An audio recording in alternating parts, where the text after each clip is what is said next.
Capricorn, kumusta po kayong lahat? Okay, so yan Capricorn, maraming salamat po pala sa walang sawang pagsubaybay sa atin pong mga reading, and kung ikaw ay bago pa lang sa ating channel, mag-subscribe na po kayo. Then, i-click mo na rin yung ating notification bell para lagi kang updated sa ating mga bagong upload, okay? So, by the way, Capricorn, sa mga interested sa ating private reading, nasa description box below yung link ng Facebook ko. Message nyo lang ako, guys. So, sige, tignan natin ano ba yung mga possible na ganap sa inyo this week, Capricorn, Sun, Moon, Rising, and Venus sign. Okay, mga possible na ganap po kay Capricorn this week.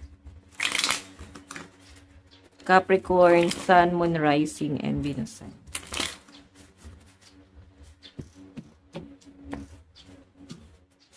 Capricorn.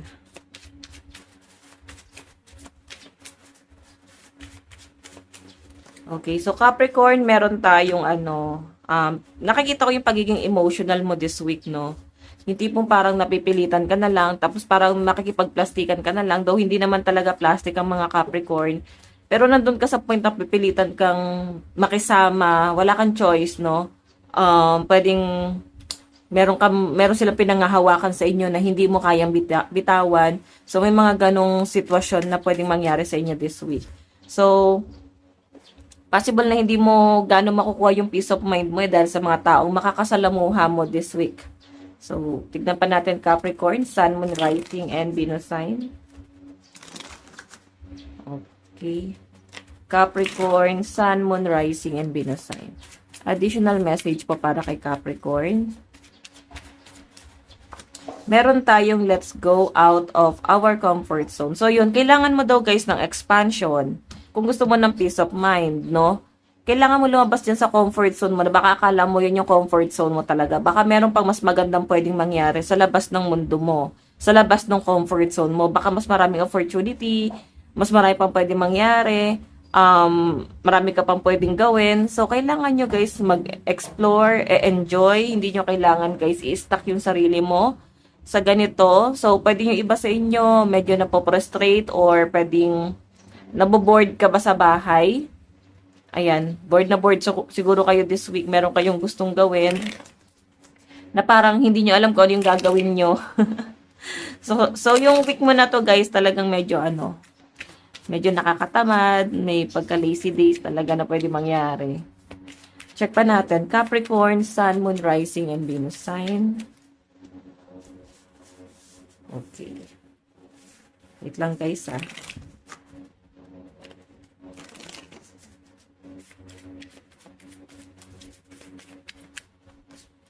So, yun. Cool, relax, everything is fine. Hindi mo lang talaga may iwasan yung boredom this week. And yung nakikita ko sa inyo, guys, pwede na sa loob ng bahay baka magli-live kayo, magpapahinga talaga kayo. So, nakikita ko rin sa mga Capricorn this week, no? Parang meron kayong gustong explore. Meron kayong gustong simulan. Yan yung pinapakita sa akin. Pero hindi mo alam kung paano mo siya sisimulan Okay, so, ang mangyayari dito, guys, parang mag-i-stick ka na lang sa kung ano yung sinisimulan mo ngayon. Parang stick ka na lang muna doon. Kung ano yung passion mo, kung ano yung talent mo. So, feeling ko kasi guys, pwedeng matagal mo na siyang ginagawa. Pwede sa trabaho, no? Baka kasi gusto mo ng something na pagbabago sa career mo. Gusto mo mag-change ng career. Gusto mo muna magpahinga.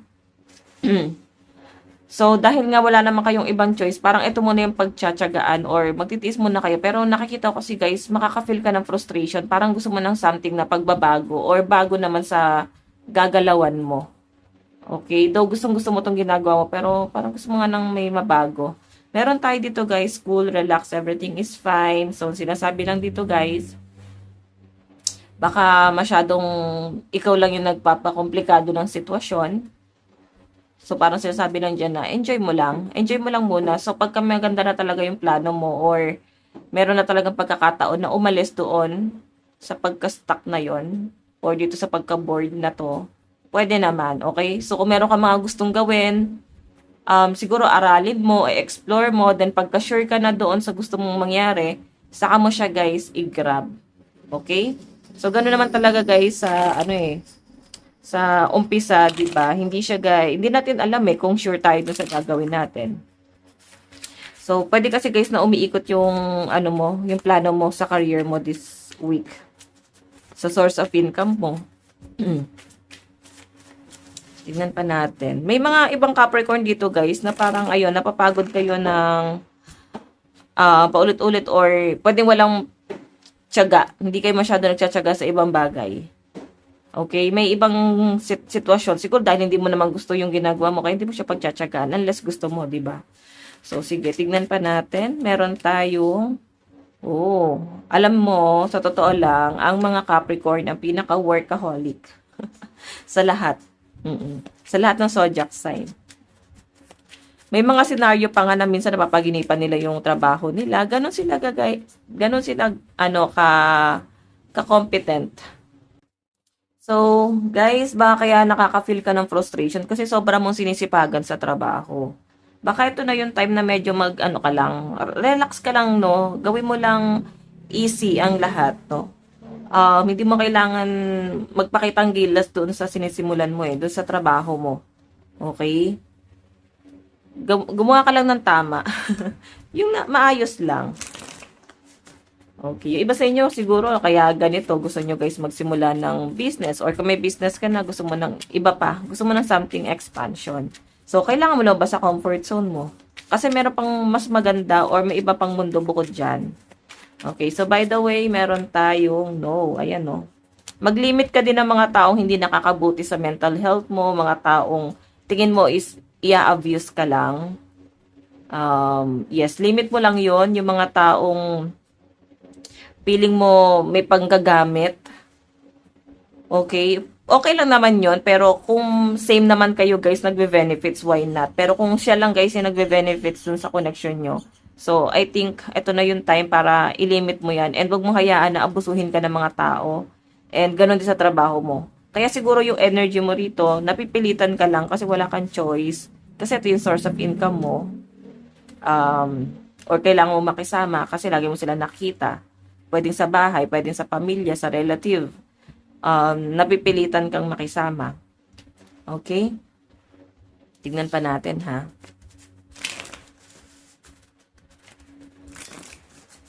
Additional message.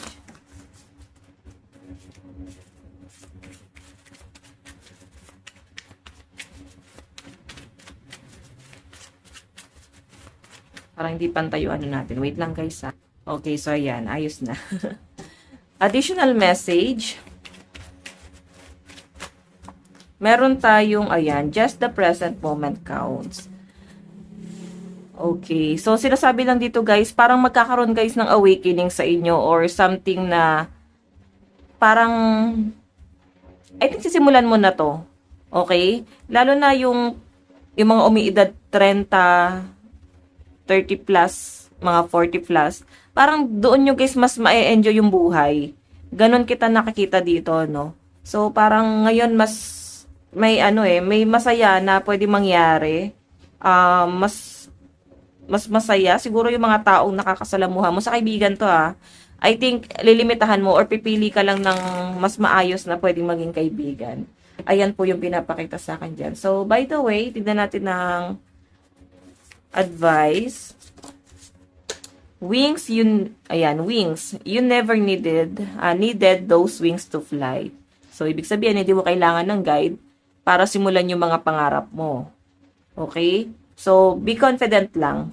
Huwag kang matakot, huwag kang mag-doubt sa kakayahan mo. Kung alam mo naman sa sarili mong kaya mong simulan yan, bakit hindi? 'Di ba? So, tignan natin. Meron tayong what do you need to release. Sabi mga kailangan mong i-release para kahit papaano guys, makahinga ka ng maayos. Kasi may mga nagpapabigat or may mga mabibigat na pasanin na pwedeng paparating sa inyo ngayong week na to. Hindi naman siya guys problema. I think parang sa pag-overthink tapos parang nahihirapan ka habang iniisip yung bagay na yon. So, Capricorn, ito lang po ang inyong reading. Maraming salamat po. God bless and love you all. Bye-bye.